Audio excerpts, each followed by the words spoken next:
I've just finished 9, and that's where the term "at the turn" comes from, because I'm turning onto 10.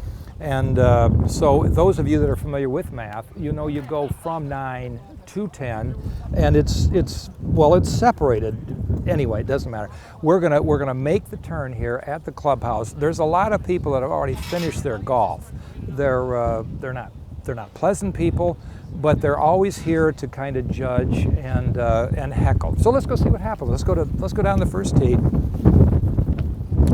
Now, a lot of times I play from the whites, but today, because it's a tournament and because I'm favored, I'm going to hit from the blues.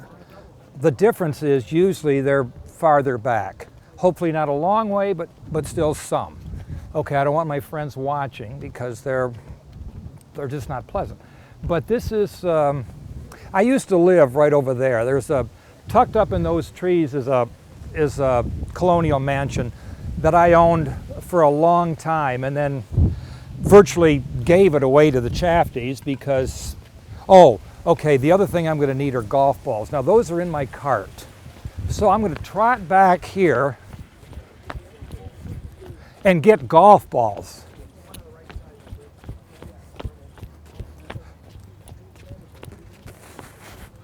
Now, hold on. You hear this expression? Keep your head down.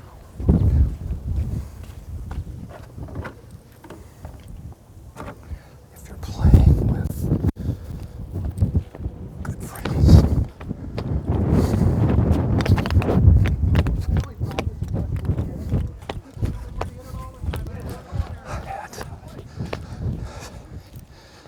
turns out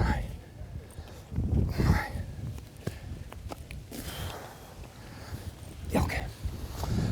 The first golf ball I'm going to hit is it's called a Callaway, and I had a dog named Callaway, and shortly after that they came out with these golf balls and clubs, and I thought about suing them over that infringement thing, but I just decided, you know what, live and let live. I'm that kind of guy. Now, here's the thing. If you're playing in the Invitational, as I am, you know you're playing with better players. And that's important, because then you always hear, keep the head down. Look, as you're coming through that ball, stay behind that ball, keep this left arm straight, and just come through it. Take the head of the club through the ball and take it right toward the target. That's fine in the Invitational. But ordinarily, when you're playing with your friends like I do with, well, Hefe and Ken and them, they're usually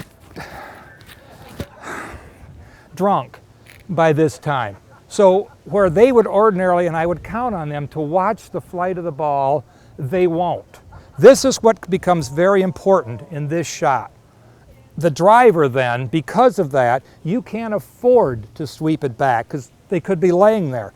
You've got to bring it up sharply around the head like this, and then at the moment of impact, when they say keep your head down, you can't, or you'll never see your ball again. You have to look up or you'll miss it because they're not watching. They're shit-faced on the ground. So you want to bring it up quickly, and then on that downswing, let that head come up and then come through. The follow-through is the same. The only difference is that head coming up. So let's take a watch and see what we can do here. We're going to pick it up quickly, we're going to lift that head, and then we're just going to bust one. You ready?